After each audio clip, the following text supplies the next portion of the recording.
राजस्थान के सरकारी स्कूलों में टीचर्स की भर्ती से पहले ही विवाद शुरू हो गया है।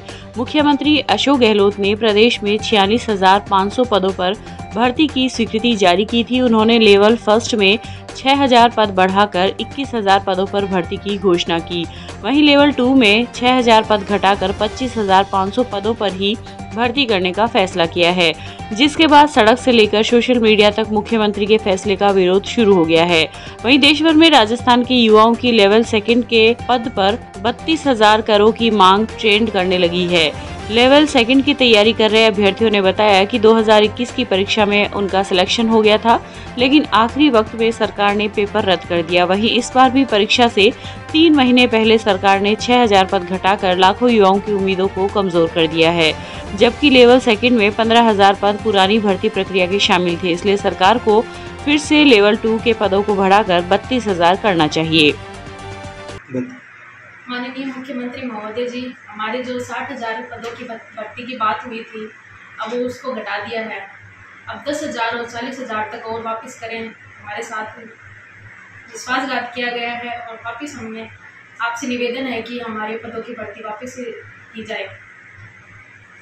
माननीय मुख्यमंत्री महोदय से हमारा निवेदन है कि जो बीएड लेवल 2 के जो 6,000 पद घटाए हैं वो पहले जितने थे या फिर 32,000 पद तक उसकी स्वीकृति की जाए, ताकि सभी को पूरा मौका मिल सके और जो कंपटीशन एग्ज़ाम टफ है उसका लेवल सही ढंग से बराबर हो सके।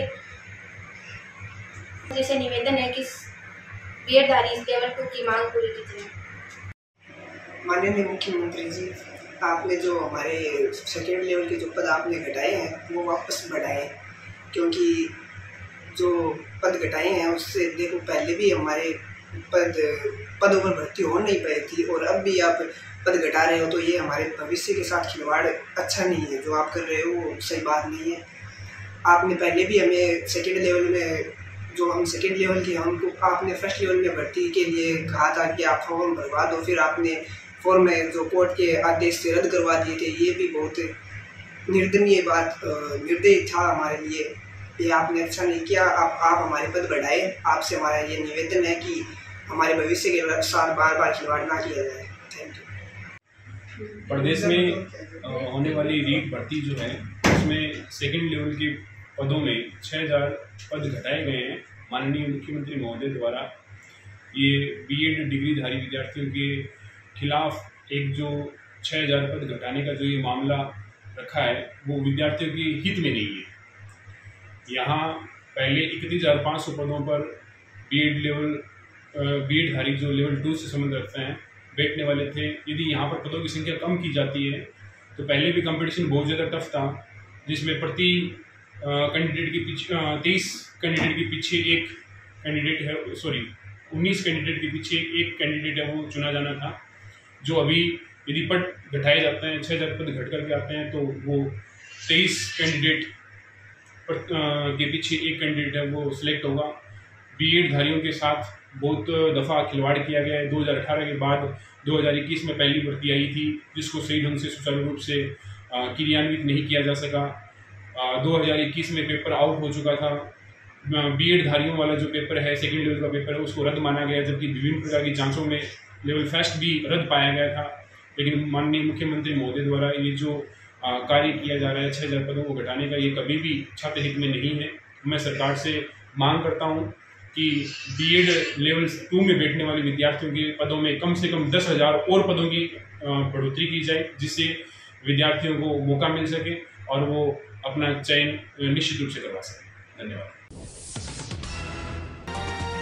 चूरू के जिला परिषद में आज आयोजित साधारण सभा की बैठक में उपनेता प्रतिपक्ष राजेंद्र राठौड़ ने बिजली, पानी, चिकित्सा, शिक्षा व सड़क आदि के विभाग के अधिकारियों की कार्य पूर्ण नहीं करने पर फटकार लगाई। सभा में उपनेता प्रतिपक्ष राजेंद्र राठौड़ ने कहा कि जिले के समस्त विभाग अधिकारियों द्वारा ग्रामीणों के कार्य को समय पर पूरा नहीं किया जाता है। सभी विधानसभा के क्षेत्र में ग्रामीण जन को विभिन्न समस्याओं का सामना करना पड़ रहा है। सांसद राहुल कसवा ने कहा कि आम जन की बात अधिकारी सुनते नहीं है। आखिर में ये लोग जन प्रतिनिधियों के पास जाते हैं। समय रहते इन लोगों का कार्य किया जाए। इस दौरान जिला प्रमुख वंदना आर्य, रतनगढ़ विधायक अभिनेश महर्षि, सीईओ परसराम मीणा आदि ने अनेक मुद्दों पर चर्चा की।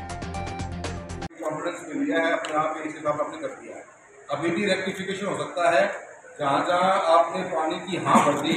ये 83 गाँव हैं जिले के अंदर, हमारे को 2,97,000 घरों में पानी देना है, उनमें से 87 गाँव को हमने पूर्ति कर दी।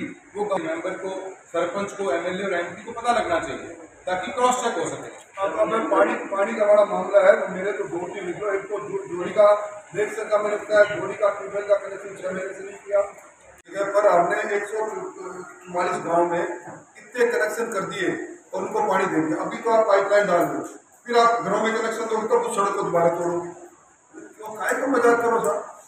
और मेरे को मैसी साहब आप बैठे, मैंने कल मेरे पास एक आसलगढ़ी गांव से टेलीफोन आया, पाइपलाइन डाल रहे थे बाइक दे, मैंने आपकी टीम को भेजा, आपकी टीम ने कहा हाँ कम डायमीटर का छोटा पाइप चल रहा है। सब जगह आपको जेजेवाई के अंदर पाइपलाइन अमानता की डाली जा रही है। ये आपकी योजना में जब बढ़ी उसमें भी हम थे इसको गवर्नमेंट ने, तो पाइपलाइन ठीक नहीं डली, आज भी उसका भुगतान चूरू जिले के लोग कर रहे हैं, जो प्रेशर से जाता है पाइपलाइन। ये आप इसकी गुणवत्ता को देखें, नंबर 1 बात। नंबर 2 बात, सीओ साहब आप जो कर रहे हो खुल रहे हो, सड़क दुरुस्त कर दी, वीडियो से आपका प्रमाण पत्र मंगवा लो। कभी मेरे पंचायत समिति में इतनी सड़कें इतनी खुले और दुरुस्त हो गए वापस आ गए, और कहाँ से बजट आया मेरे को बता दो। इतना बजट आप कह रहे हो करवा दिया, तो इसमें ये क्षतिग्रस्त को ठीक करने के लिए कितना पैसा खर्च हुआ ये बता दो। दीपावली त्योहार के आगमन को लेकर व्यापारियों ने अपने अपने स्तर पर तैयारियां शुरू कर दी है। साफ सफाई, रंग रोगन तथा सजावट को लेकर व्यापारी उत्साहित नजर आ रहे हैं और अपने अपने स्तर पर सजावट भी कर रहे हैं। रतनगढ़ के 4 प्रमुख बाजारों में दीपावली के अवसर पर जो सामूहिक सजावट की जाती थी, उससे इस बार व्यापारी परहेज करते हुए नजर आ रहे हैं। शहर के 4 बाजारों में से आज मात्र एक बाजार में ही सजावट का कार्य शुरू हुआ है। घंटाघर से लेकर अशोक स्तंभ तक सबसे लंबे बाजार में व्यापारियों ने सामूहिक रूप से प्रयास करते हुए सजावट का कार्य टेंट वालों के माध्यम से शुरू करवाया है। हालांकि पालिका प्रशासन भी लगातार बाजारों में सजावट के लिए बाजार में व्यापारियों को प्रेरित करने के लिए 2 दफा बैठक कर चुकी है, लेकिन एक बाजार को छोड़कर अन्य बाजारों के व्यापारियों ने सजावट को लेकर दिलचस्पी नहीं दिखाई है। व्यापारियों का कहना है कि टेंट का खर्चा अधिक आता है व बाजार के व्यापारियों से रिकवरी कम होती है, इसके चलते सजावट का कार्य नहीं करवाया जा रहा है। ये सजावट रतनगढ़ में बहुत विलक्षण होती है, तो पूरे जिले में कहीं नहीं है। इस बार कुछ बाजार सजे, कुछ नहीं सजे, 2 साल बीच में हुए नहीं, तो दीपावली का पूरा उत्साह है इस बार और अच्छे से बाजार सज रहे हैं। बाजार में रौनक भी बहुत अच्छी है और दीपावली ऐसा समझे कि कई दिनों से 2 साल का बीच में गैप लगा, बहुत ही खुशियाँ लेकर आ रही है, सभी उत्साह से दिवाली मना रहे हैं।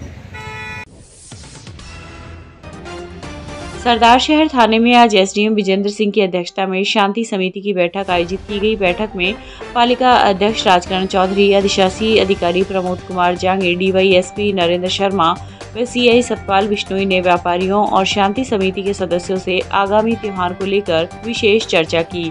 बैठक में जहां बिना लाइसेंस लगने वाली पटाखों की दुकान व जुए का मुद्दा छाया रहा, वहीं व्यापारियों ने ट्रैफिक व्यवस्था को सुचारू करने की मांग की। इस दौरान मीडिया से रूबरू होते हुए डीवाईएसपी नरेंद्र शर्मा ने बताया कि अभी तक किसी को भी पटाखों की दुकान का लाइसेंस जारी नहीं किया गया है। रही बात जुए की, अगर कहीं पर भी इस प्रकार की सूचना मिली तो तुरंत कार्रवाई की जाएगी। इस मौके पर व्यापार मंडल अध्यक्ष शिव भगवान सैनी, शंकर एंड शंकर, पार्षद आसिफ खोकर आदि उपस्थित थे।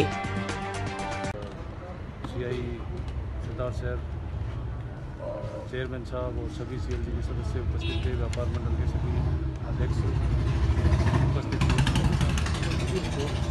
सारी व्यवस्थाएं चुस्त दुरुस्त करने के लिए 22, 23 और 24 तारीख की दिवाली के उपलक्ष्य में चारों तरफ से शहर को किस तरह से बैरिकेडिंग करके बिना ट्रैफिक के रखना है, और क्योंकि ये 3 दिन ही सबसे ज़्यादा जनता आएगी जो खरीदारी करेगी, तो उस टाइम पर किस तरह से ट्रैफिक को कंट्रोल करना है, ये सारी व्यवस्थाएं सुनिश्चित की गई। इसी तरह से पटाखों की जो दुकानें हैं इसके बारे में व्यवस्थाएं की गई हैं।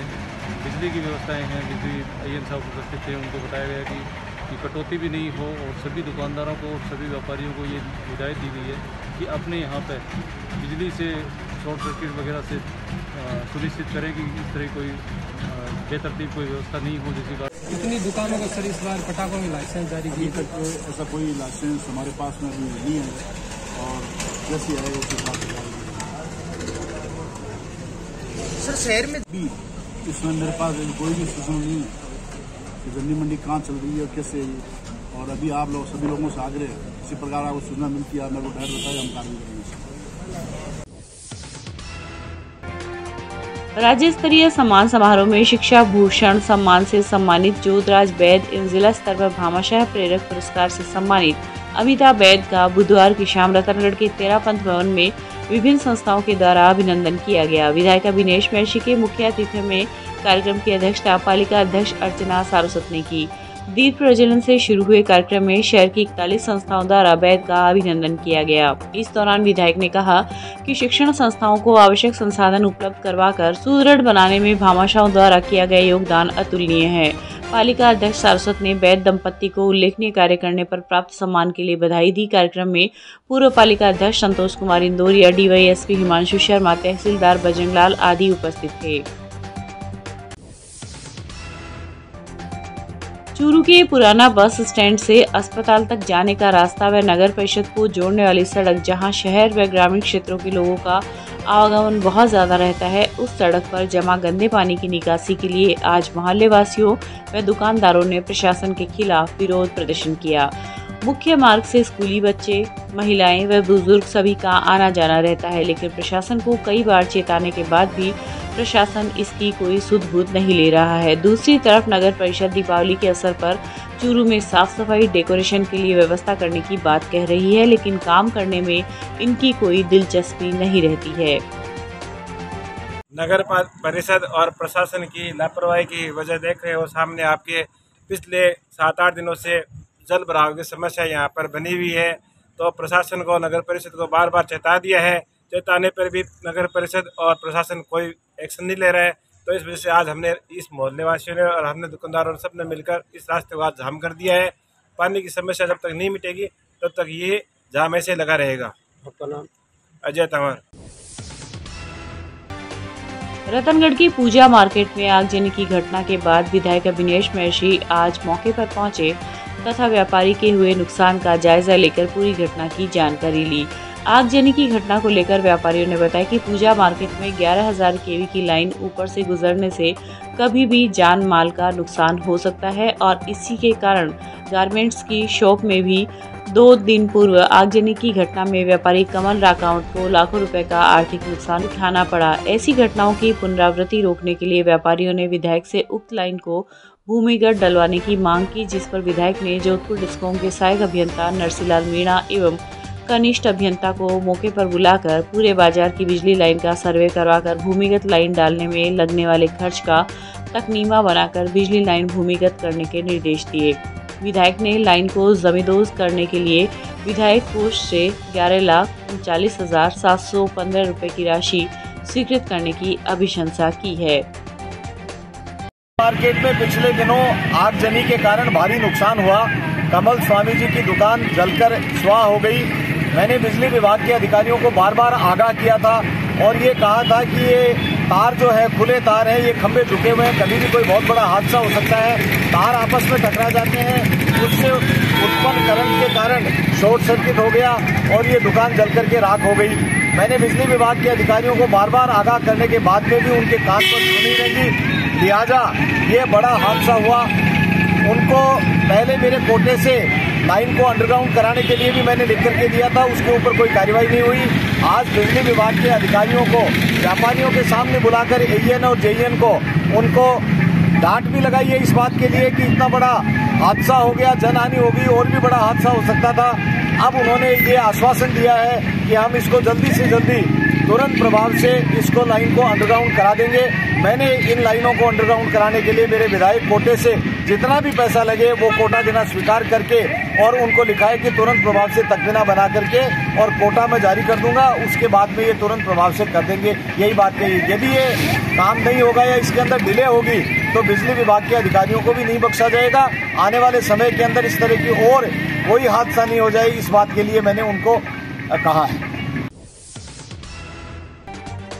राजस्थान सरकार के जयपुर में स्थित विमुक्त घुमंतु अर्ध घुमंतु कल्याण बोर्ड कार्यालय में आज सदस्य के रूप में युवा कांग्रेस नेता रामवीर सिंह रायका ने अपना कार्यभार ग्रहण किया है। इस दौरान रायका ने मुख्यमंत्री अशोक गहलोत, प्रदेशाध्यक्ष गोविंद सिंह डोटासरा व बोर्ड के अध्यक्ष उर्मिला योगी का आभार जताते हुए कहा कि वे कर्तव्य निष्ठा के साथ जिम्मेदारी का पालन करते हुए आम जन के कल्याण हेतु कार्य करेंगे। साथ ही सरकार की योजनाओं का लाभ आम जन को अधिक से अधिक दिलवाने के लिए प्रयासरत रहेंगे।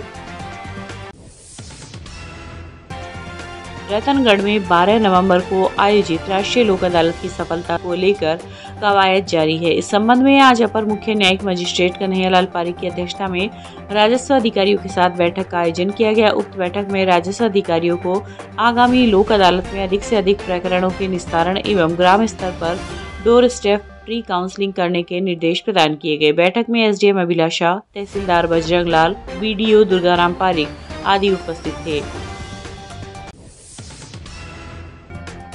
चूरू के पीडब्ल्यूडी के आगे एक चाय की थड़ी पर रात्रि को अज्ञात जनों ने पट्टियां तोड़कर थड़ी के ताले तोड़ने की कोशिश की।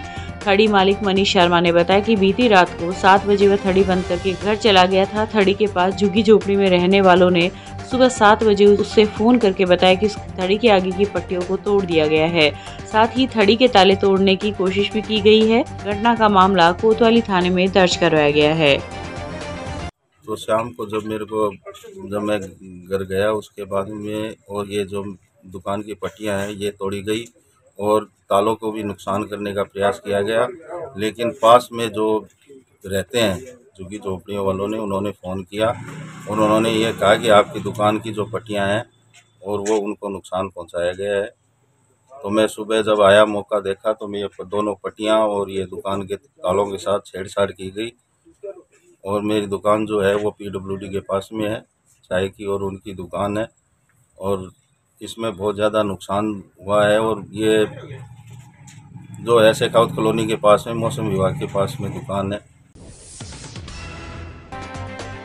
चूरू में एसपी व जिला कलेक्टर को ज्ञापन सौंपते हुए रूपलीसर गांव के राजेंद्र कुमार सारण ने बताया कि उसकी पत्नी पार्वती निवासी ढाणी देगा रूपलीसर को 11 अक्टूबर को खेत जाते समय सामने से आ रहे पिकअप चालक ने वाहन को लापरवाही से चलाकर टक्कर मार दी, जिससे उसकी मृत्यु हो गई।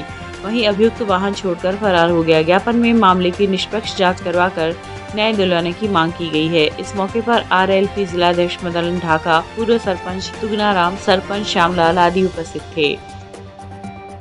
11 तारीख को एक्सीडेंट हुआ था, 8 तारीख को वो चैलेंज करता है, 11 को एक्सीडेंट होता है। उसके बाद 13 तारीख को हम एसपी के समक्ष यहाँ पेश होते हैं।